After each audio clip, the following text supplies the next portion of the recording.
जब भी मैं पायलट बनने की सोचता हूं या सोचती हूं तो मेरे मन में रिस्क, क्लैशेस और जो एक्सीडेंट इंसिडेंट्स होते हैं मेरे को डरा देते हैं। क्या करना चाहिए मेरे को? क्या मुझे पायलट बनना चाहिए या नहीं बनना चाहिए? जब भी मैं पायलट बनने की सोचता हूं तो ये सारे सवाल मेरे को बैकफुट पे ला देते हैं और मैं डिसाइड नहीं कर पाता कि मुझे पायलट बनना चाहिए कि नहीं बनना चाहिए। तो देखो इसका भी जवाब दिया जाएगा। Welcome back to your YouTube channel captain P Kumar. आज इसके बारे में चर्चा शुरू करने से पहले मैं आपको बता दूं, ये जिंदगी है। ये it's not about pilot training only, it's about everything. आप क्या बनोगे? डॉक्टर बनना चाहते हो? डॉक्टर में भी तो आपको किसी न किसी का पेट फाड़ना पड़ेगा, किसी न किसी की बाजू काटनी पड़ेगी। तो छोटे से इन्फेक्शन से मौत हो जाती है, आपको पता नहीं पड़ता। रोज जाने कितने हजारों एक्सीडेंट्स होते हैं रोड पर, लेकिन आपको पता नहीं पड़ता क्योंकि अब आपको आदत हो गई है। जब भी आप न्यूज़पेपर देखते हो, अच्छा एक्सीडेंट है हटा दिया, अच्छा एक्सीडेंट है हटा दिया।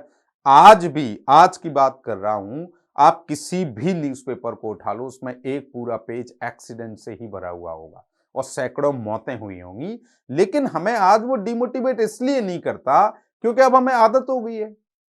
अगर बगल में अगर कोई रोड एक्सीडेंट हो जाता है तो क्या आप कोई कार नहीं निकालते क्या, या आप ड्राइविंग बंद कर देते हो? अब बात आती है कि जब कोई प्लेन क्रैश होता है तो वो एक बहुत बड़ी न्यूज होती है, उसको कवरेज बहुत बड़ा मिलता है क्योंकि ये अब प्लेन है। That's not a common thing. अगर कोई प्लेन क्रैश होता पूरी दुनिया में कहीं भी, चाहे कोई मौत हो या ना हो, चाहे एयरक्राफ्ट सेफली लैंड करे या ना करे, लेकिन कुछ भी होता है तो वो न्यूज आग की तरह पूरी दुनिया में फैलती है। अब ये सिर्फ पायलट बनने का ही नहीं है।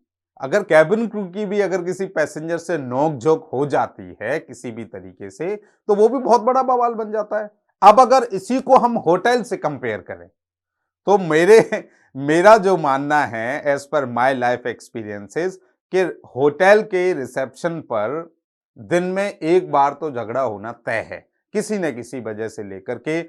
मे बी वो कस्टमर रूड हो, मे बी उसको सर्विसेज ना मिली हो, ब्ला ब्ला ब्ला, कुछ भी रीजन हो सकते हैं।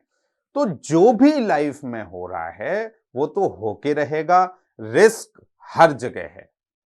रिस्क आप बाइक चला रहे हो उसमें भी है, कार चला रहे हो उसमें भी है, छत पे खड़े हो उसमें भी है, और आप सो रहे हो किसको पता है कि आपको पता है। खैर मैं इस नंबर को क्लेम इसलिए नहीं कर सकता क्योंकि मेरे को इसकी ऑथेंटिसिटी नहीं पता, पर लाखों लोग शाम को सोते हैं और सुबह उठते नहीं है। तो किसको पता है कि भाई कल क्या होने वाला है? तो एक एक्सीडेंट, एक इंसिडेंट, एक क्रैश नहीं पता होता। अब नेपाल क्रैश की अगर हम बात करें, उसमें जो फीमेल पायलट्स थी, उनमें उनके जो हस्बैंड थे वो भी क्रैश में एक्सपायर हुए थे। तो अगर सोचो वो कितनी जिंदा दिल लेडी थी। अगर यही डर वाली बात होती तो उन्हें तो उस चीज से संन्यास ले लेना चाहिए था। तो ये तो आपको डिसाइड करना है कि क्या आपके डर को जीतने देना है, ये आपका विजन है। आप इससे क्यों बनना पायलट बनना चाहते हो? क्या आप सिर्फ इसलिए कि नहीं मेरे को रिस्क नहीं चाहिए तो मत बनो पायलट? कौन कह रहा है आप पायलट बनो? लेकिन देखो रिस्क तो हमेशा रहेगा लाइफ में। हो सकता है जीवन में कभी कुछ ना हो आपके, लेकिन हो सकता है कल ही कुछ हो जाए।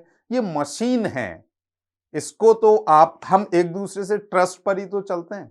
जब आप टैक्सी करते हो एयरक्राफ्ट की किसी एयरलाइन की, तो टो ट्रक वाले पे आपको भरोसा करना पड़ता है। कैबिन क्रू ने दरवाजा लगा दिया, आपको भरोसा करना पड़ता है, क्रॉस चेक करते हो, but you have to trust other.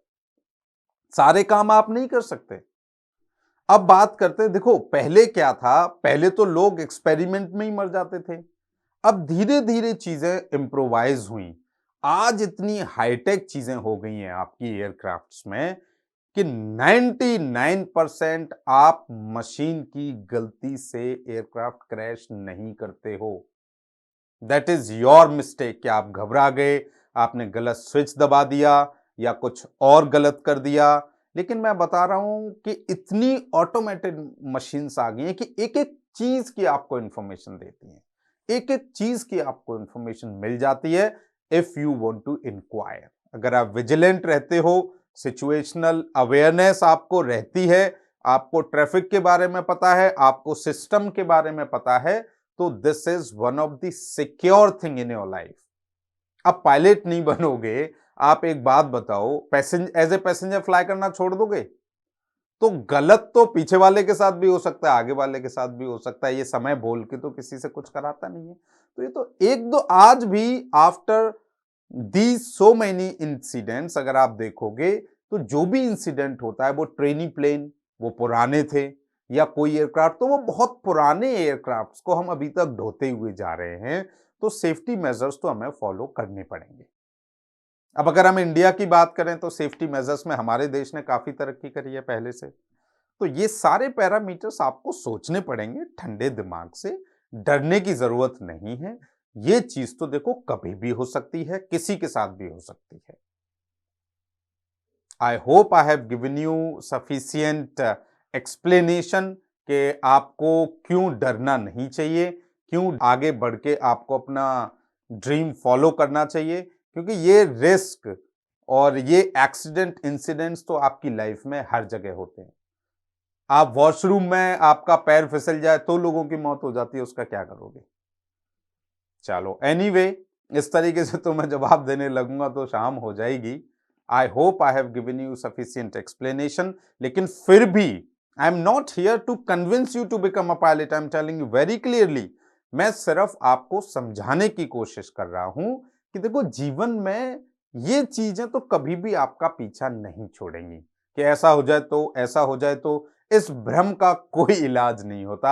आप कहीं भी जाकर के देख लीजिए, किसी भी लाइन में जाकर के देख लीजिए, इंजीनियरिंग कर लो, मैकेनिकल कर लो, इलेक्ट्रॉनिक कर लो, करंट लग गया तो मैकेनिकल कर ली, वो आप अंदर जाके खदान में कुछ कर रहे हो, अगर वो वहां पे माइनिंग करते हुए और वहां ब्लास्ट हो गया तो अब इन सवालों का कोई जवाब नहीं होगा। होने को कुछ भी हो सकता है और ना होने को कभी कुछ ना हो।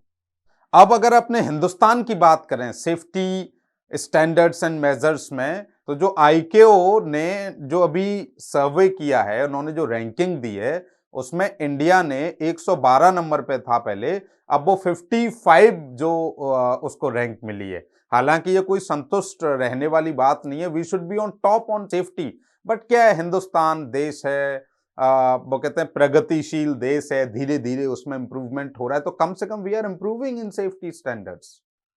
तो धीरे धीरे चीजें इंप्रूव होंगी और डेफिनेटली ये तो इंप्रूव करनी पड़ेंगी। रीजन जो जैसा कि मैंने आपको बताया कि एविएशन को आप कवरेज बड़ा मिलता है हमेशा, यहां चूक की गुंजाइश नहीं है।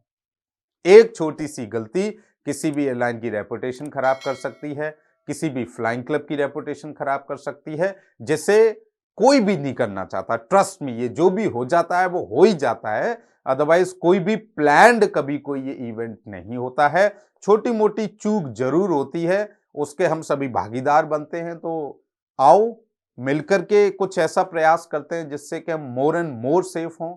और आज भी कंपनियां जो है more and more safety measurements पर काम कर रही हैं, डीजीसीए ऑडिट पर ऑडिट कर रहे हैं। तो ये सारी चीजें, ये सब चलता रहता है। इट्स ओके, बी काम।